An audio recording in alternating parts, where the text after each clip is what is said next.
할렐루야. 오늘 예배 오신 모든 성도 여러분들 주님의 이름으로 환영하고 축복합니다. 우리 서로 옆 사람하고 인사하도록 하겠습니다. 예배 자리에 참 잘 오셨습니다. 예, 감사합니다.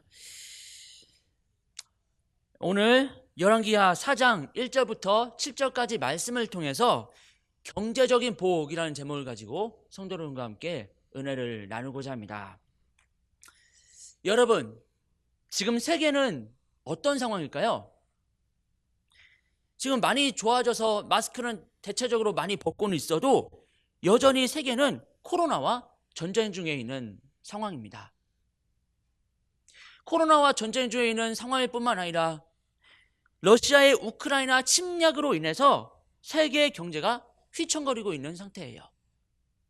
그래서 이 석유와 가스 그리고 모든 원자재의 가격이 또 폭등하고 물가도 오르고 서민들의 삶은 어느 때보다도 팍팍한 느낌이 듭니다. 세상에서 가장 어려운 문제는 무엇일까요? 그리고 세상에서 가장 중요한 문제는 무엇일까요? 그것은 바로 경제적인 문제입니다. 세상에서 가장 중요하면서도 세상에서 가장 어려운 문제가 바로 경제적인 문제입니다. 또한 세상에서 그 누구도 피해갈 수 없고 절대로 자유로울 수 없는 것도 역시 경제적인 문제, 즉 먹고 사는 문제입니다. 오늘 말씀을 통해서 어떻게 하면 경제적인 문제를 풀어나갈까에 대해서 한번 살펴보려고 합니다. 오늘 본문 말씀을 보시면 한 여인이 엘리사 선지자를 찾아왔습니다. 이 여인의 남편은 엘리사의 제자였습니다.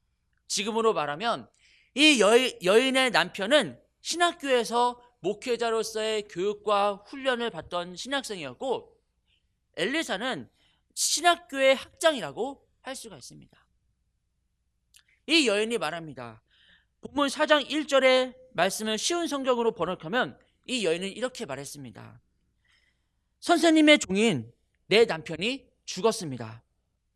선생님도 아시듯이 내 남편은 여호와를 잘 섬기던 사람이었습니다. 그런데 내 남편이 죽자 빚쟁이가 찾아와 내 두 아들을 데려다가 종으로 삼으려 하고 있습니다. 그 당시에서는 채무자가 빚을 갚지 못하면 자녀가 종으로 끌려가서 노동을 통해 빚을 대신 갚아야 했습니다. 그래서 두 아들이 빚을 갚을 때까지 종살이를 할 수밖에 없었던 것이죠. 지금 이 여인은 매우 심각한 상황에 처한 겁니다. 그래서 이 문제를 가지고 엘리사를 찾아온 것이죠. 우리 그리스도인은 주변에 이런 분들이 있는지를 잘 살피고 관심을 가져야 합니다. 우리나라에서는 이런 분들을 적극적으로 도울 수 있는 제도나 기관이 있는데요. 하지만 가끔 경제적인 어려움을 극복하지 못하고 그 일가족이 극단적인 선택을 하는 그 뉴스를 접하게 되면은 참 많이 가슴이 아프죠. 그래서 전에도 언급을 드렸듯이 오늘 하나님 말씀을 통하여 경제적인 문제를 어떻게 극복하고 어떻게 헤쳐나가야 하는가를 살펴보려고 합니다. 또한 하나님은 엘리사를 통하여 경제적인 어려움을 어떻게 해결하라라고 하셨는지를 말씀을 통해서 알아보고자 합니다. 경제활동에서 제일 중요한 것은 무엇이라고 하십니까? 그 첫 번째로 내가 가진 것이 무엇인지를 알아야 한다라고 말씀하셨습니다. 열왕기하 4장 2절 말씀 보시겠습니다. 열왕기하 4장 2절 말씀입니다.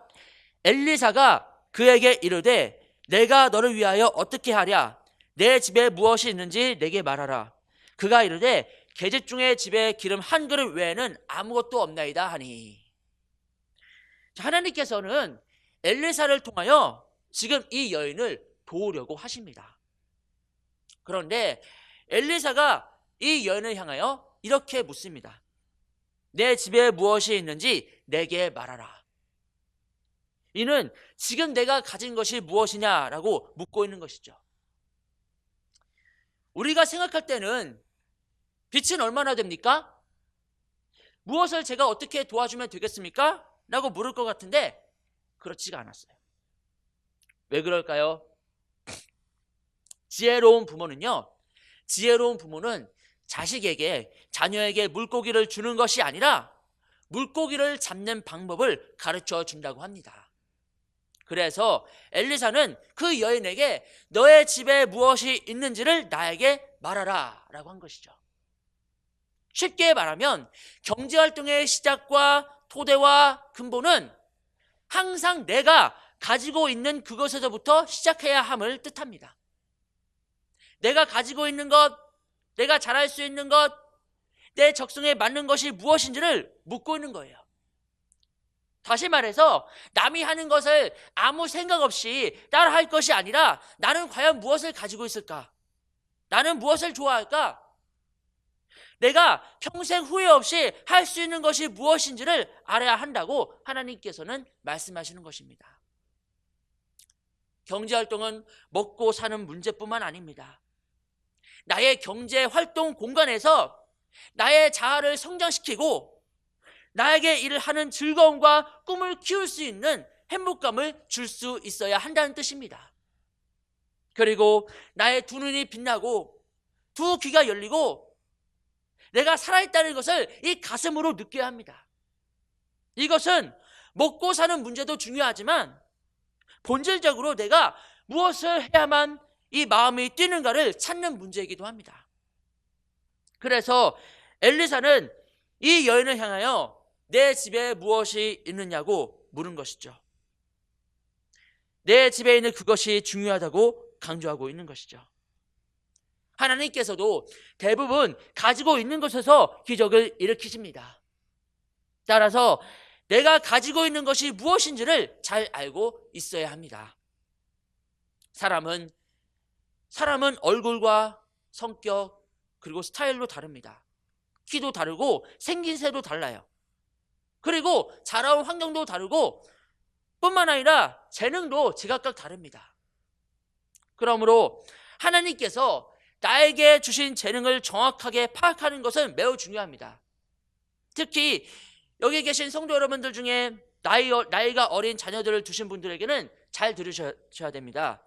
하나님께서 나에게 주신 재능과 나 자신이 무엇을 좋아하는가를 찾기 위해서 다양한 일들을 체험하는 것이 꼭 필요합니다. 하나님께서는 우리에게 이렇게 물어보십니다. 지금 내가 가지고 있는 것이 무엇이냐? 제가 여러분들에게 질문 한번 드려보겠습니다. 여러분은 하나님께 지금 나 자신이 가진 것은 무엇이라고 대답하시겠습니까? 제가 한 인물에 대해서 한번 소개해 드리고자 합니다. 작년이었죠. 2022년 18살에 역대 최연소 나이로 반클라이번 국제 피아노 콩쿠르에서 우승한 임윤찬에 대해서 제가 한번 이야기를 해볼까 합니다. 이 임윤찬은 2004년생입니다. 그래서 올해로 19살, 고3 정도의 나이가 되겠죠. 19살입니다. 7살에 동네 상가 피아노 학원에 들어가서 처음으로 피아노를 배우는데 다른 영재 아이들보다 피아노 배우는 것을 늦게 시작한 거예요. 그럼에도 이 임윤찬은 피아노를 칠 때 굉장히 행복했고 자신이 피아노 연주에 재능이 있음을 알았습니다. 뿐만 아니라 그 주변에서도 알았어요. 그래서 그 임윤찬은 예술의 전당 음악영재 아카데미에 입학했어요. 그리고 한국예술종합학교, 줄여서 한예종을 하는데 한예종 음악원으로 진학해서 본격적으로 피아노 연주를 배웠습니다. 그런 다음에 임윤찬 군은 마침내 아까 언급드렸듯이 2022년 6월에 열린 반클라이번 국제 피아노 콩쿠르에서 역대 최연소인 18살의 나이로 우승을 차지했어요. 이 미국의 반클라이번 국제 피아노 콩쿠르는 4년에 한 번씩 열려요. 스포츠로 치자면 올림픽하고 월드컵 같은데 이 콩쿠르는 세계 3대 음악 콩쿠르에 버금가는 권위를 인정받습니다. 세계 3대 음악 콩쿠르인 쇼팽 국제 음악 피아노 콩쿠르, 그리고 차이콥스키 콩쿠르, 그리고 퀸 엘리자베스 콩쿠르 등 세계 3대 음악 콩쿠르가 있는데, 이 미국의 발클라이반 국제 피아노 콩쿠르는 세계 3대 음악 콩쿠르 못지않게 그 권위를 갖고 있어요. 이문찬 군은 이 발클라이반 국제 콩쿠르의 이제 준결승에서 테크닉적으로 굉장히 연주하기로 어렵기로 유명한 리스트의 초절기교 연습곡 전곡을 연주했어요. 그리고 결승에 진출한 다음에 이 이문찬은 라흐마니노프의 피아노 협주곡 3번을 완벽하게 소화해냈어요. 그 결과 이 이문찬은 금메달 획득에 이제 특별상 2개를 수상했는데 청중상과 신작 최고 연주상을 수상했어요. 성도 여러분들도 궁금하시다면 이제 유튜브를 검색하셔서 꼭 한번 들어보시기를 바랍니다. 이 언론에서는 이 이문찬에 대해서 이렇게 평가를 내렸다고 합니다. 단순한 피아니스트나 예술가의 단계를 넘어 어떤 깨달음의 경지를 추구하는 구도자적인 모습을 보여준다. 이것은 대단한 칭찬이라 할 수가 있어요. 하지만 이 이문찬 본인은 미국의 소리와의 언론 인터뷰 말미에 후배들에게 이렇게 당부했다고 합니다. 후배 연주가들은 나를 롤모델로 삼지 말아달라. 무슨 말일까요? 자신은 아직 너무나 많이 미숙하고 너무나 많이 부족하다고 간접적으로 고백한 것이죠. 이 이문찬은 리스트 피아노 연작 순례해 중 이탈리아의 마지막 곡 단테 소나타를 좀 더 이해하기 위해서 2020년에 국내 출판사에서 출간된 단테의 신곡을 빠짐없이 찾아 읽었다고 해요. 그리고 그 전체를 거의 다 외우다시피 했다고 합니다. 그가 피아노를 제대로 연주하기 위해서, 완벽하게 피아노를 연주하기 위해서 다른 면을 얼마나 열심히 연구하고 열심히 살폈는지를 알 수가 있습니다. 그런데 중요한 것은 이 이문찬이 우승을 했다는 그것이 아닙니다. 바로 이문찬 자신이 가진 것을 알아냈다는 거예요. 만약에 이 이문찬이 피아노를 배우러 가지 않았더라면, 그는 자신의 재능을 몰랐을 겁니다. 그가 피아노를 10시간 연습을 할 수 있었던 것은 피아노를 연주하면 할수록 거기에 빠져들었기 때문입니다. 자신이 가지고 있는 재능과 하고 싶은 것을 마음껏 할 수 있으니 하루 종일 해도 질리거나 피곤하지 않고 오히려 행복한 겁니다. 하나님께서는 엘리사를 통하여 말씀하십니다. 그리고 우리에게 이렇게 말씀하십니다. 지금 내가 가지고 있는 것이 무엇이냐? 경제활동에서 제일 중요한 것이 무엇이라고 하십니까? 그 두 번째는 타인의 도움을 받아야 한다라고 말씀을 하십니다. 열왕기하 4장 3절 말씀입니다. 이르되 너는 밖에 나가서 모든 이웃에게 그릇을 빌리라. 빈 그릇을 빌리되 조금 빌리지 말고. 밖에 나가서 모든 이웃에게 그릇을 빌리라 라는 그 뜻은 모든 사람에게 도움을 받아야 한다는 뜻입니다. 자신이 최고라는 생각으로 타인의 도움을 받으려 하지 않는 것은 심히 교만한 생각이에요. 이런 생각을 가진 사람은 정체 상태에 머무르게 되며 진보나 발전이 이루어지지가 않습니다. 여러분, 학문이나 문명의 발달은 문자의 발달에서 나왔습니다. 선조들이 자신의 생각과 그리고 경험과 지혜 그리고 자신이 알고 있는 그 지식을 문자로 기록해 놓았어요. 그렇기 때문에 후학들은 그 책들을 보고 배우면서 모든 지식을 빠르게 습득하게 되었습니다. 그리고 그 위에 자신의 것을 조금 더 올려놓아서 또다시 발전을 이루게 됩니다.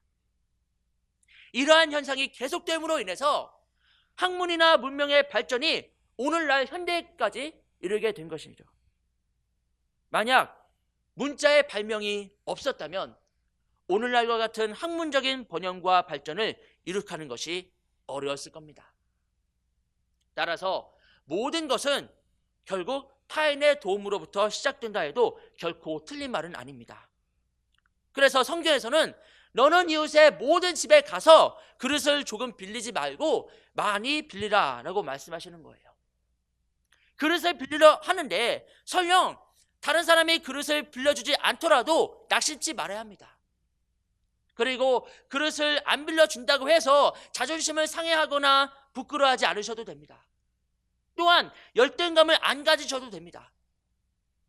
그릇을 빌릴 때는 아주 적극적이고 능동적으로 나가야 합니다. 그릇을 빌린다라는 그 뜻은 결국 타인의 도움을 받아야 함을 강조하는 말씀이기 때문입니다. 그렇다면 타인의 도움을 받는다, 무슨 의미일까요? 여러 가지 의미가 가지겠지만 가장 중요한 것은 타인을 통하여 배우고 익히고 연단받고 단련받는다는 뜻입니다. 자신의 재능이 무엇인지를 아는 것도 중요하지만 그 재능을 타인을 통하여 갈고 닦고 연마하는 것이 어쩌면 더 중요한 겁니다. 아무리 나 자신이 재능이 있어도, 나 자신이 그 달란트가 있어도 그걸 개발하지 않으면 쓸모가 없습니다. 그러므로 재능 개발은 타인을 통하여 발전한다는 사실을 알아야 합니다. 그래서 엘리사는 그 여인에게 너는 모든 이웃에게 가서 그릇을 많이 빌리라고 명령하신 거예요. 이와 같이 하나님의 사람은 오직 말씀을 붙들고 믿음으로 모든 사람에게 다가가서 부끄러움 없이 그릇을 빌리는 사람이어야 합니다. 다시 말하면 부끄러움 없이 당당하게 도움을 받아야 한다는 것이죠. 왜 그렇습니까? 타인을 의지하기 위함이 아니라 경제적으로 독립하기 위한 것이고 나도 타인에게 그릇을 빌려주기 위함이기 때문이죠. 이렇게 사는 사람은 어떤 사람일까요? 이렇게 사는 사람은 하나님께 감사하고 이웃에게 감사하면서 사는 사람입니다. 이 사회는 혼자 사는 것이 아니에요. 이 사회는 다 같이 서로 연합해서 사는 곳입니다. 그렇기에 나도 타인의 도움을 받았으니 나도 타인의 도움이 되어줘야 됩니다. 그래서 빌린 그릇을 주인에게 반드시 돌려줘야 됩니다. 여러분, 부자와 나사로 아시죠? 그 부자와 나사로 이야기에서 부자는 이웃에게 그릇을 돌려주지 않았어요. 그리고 자신의 것이 타인의 도움을 통하여 이루어지는 것을 부정했어요. 그리고 타인을 돕지 않았어요. 자신만 이렇게 날마다 호화롭게 호의호식하면서 이렇게 안락을 즐기다가 결국 지옥에 들어갔습니다. 따라서 빌린 그릇은 반드시 주인에게 돌려줘야 됩니다. 경제활동에서 제일 중요한 것이 무엇이라고 하십니까? 그 세 번째는 기름을 부어야 한다라고 하셨습니다. 이 말이 무슨 뜻일까요? 열왕기하 4장 4절의 말씀을 보겠습니다. 너는 내 두 아들과 함께 들어가서 문을 닫고 그 모든 그릇에 기름을 부어서 차는 대로 옮겨 놓으라 하니라. 기름을 붓는 것은 경제 활동을 하는 것을 말하는 거예요. 그런데 성경에서는 뭐라고 말씀하셨나요? 자녀와 함께 하라라고 말씀하셨습니다. 이것은 자녀들로 하여금 어려서부터 경제 활동을 시켜서 경험을 쌓게 해야 함을 말합니다. 유대인들은 15살이 되면 15살은 지금으로 이제 나이로 하면은 중학교 2학년 나이인데 근데 유대인은 15살 나이가 되면 성인으로 취급합니다. 그리고 스스로 경제활동을 하도록 경제적으로 독립시켜서 훈련을 시킨다고 합니다. 4절을 다시 보시겠습니다. 4절을 다시 보시면 기름을 부을 때는 어떻게 하라고 했죠? 문을 닫고 하라라고 하셨어요. 무슨 의미일까요?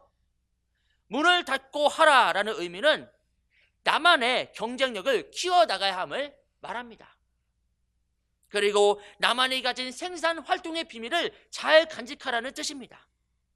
그래서 문을 닫고 기름을 따르라라는 말은 너만의 특별한 능력을 키워나가야 한다는 의미를 말하고 있는 거예요. 경제활동에서 제일 중요한 것이 무엇이라고 하셨나요? 그 네 번째는 기름을 팔아야 한다라고 하셨어요. 열왕기하 4장 7절의 말씀을 제가 봉독하겠습니다. 그 여인이 하나님의 사람에게 나아가서 말하니 그가 이르되 너는 가서 기름을 팔아 빚을 갚고 남은 것으로 너와 내 두 아들이 생활하라 하였더라. 여러분, 그릇에 채워진 기름을 팔려면 세상에 알려야 합니다. 이것을 바로 마케팅이라고 해요. 그렇기에 그릇에 채워진 기름에 대하여 제대로 평가를 받는 것이 중요해요. 하지만 사회의 평가는 대체적으로 냉정한 편입니다.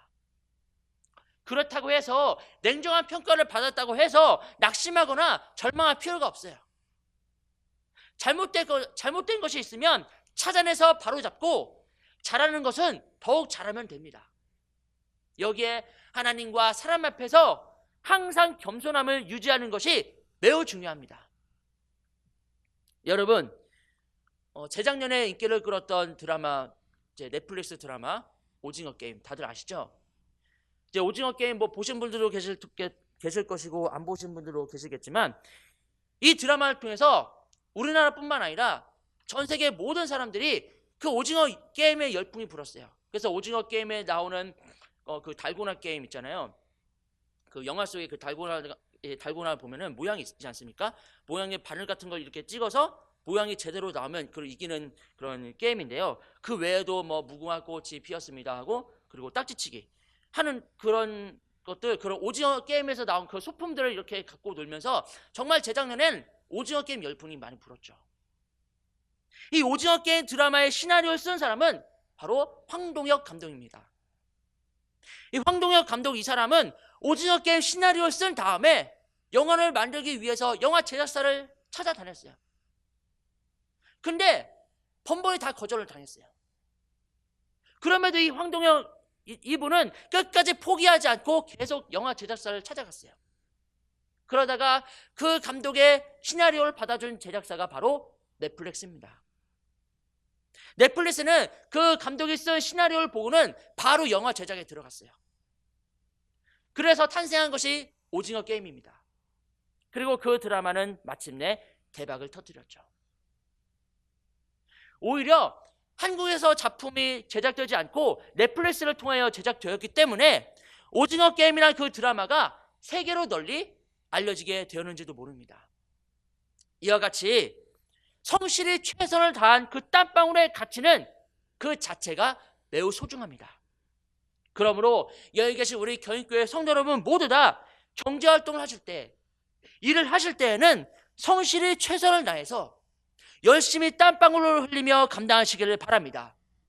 그러면 하나님께서 여러분 모두에게 이전보다 더욱더 큰 복을 내려주실 줄로 믿습니다. 경제활동에서 제일 중요한 것이 무엇입니까? 그 마지막으로 5번째는 하나님 말씀에 복종해야 합니다.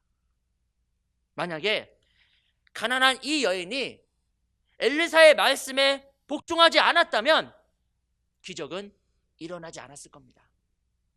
그런데 이 여인이 말씀에 온전히 복종함으로 축복의 문이 열린 것이죠. 기름은 사람이 할 수 없는 하나님만 하실 수 있는 일인데 하나님께서는 이 말씀에 온전히 복종하는 이 여인의 모습을 보시고 기름이 마르지 않는 복을 주신 것입니다. 그래서 말씀에 복종한 이 여인에게 하나님께서는 모든 그릇에 기름을 따를 때 기름이 떨어지지 않고 계속되는 은혜를 주신 것입니다. 마찬가지입니다. 우리가 예배에 집중하면서 하나님의 말씀을 하나라도 놓치지 않아야 됩니다. 사는 것이 바쁘다고 예배를 등하시하면 기름이 마르게 된다는 것을 알아야 됩니다. 이제 말씀을 마치도록 하겠습니다. 오늘은 하나님께서 엘리사 선지자를 통하여 경제적인 문제를 어떻게 극복해야 하는가를 한번 살펴보았습니다. 여기 계신 우리 경인교회 성도 여러분 모두 다 하나님 말씀 안에 거하심으로 경제적인 복을 풍요롭게 누려서 주님을 기쁘시게 하는 여러분이 될 수 있기를 주님의 이름으로 간절히 축원합니다. 기도하시겠습니다.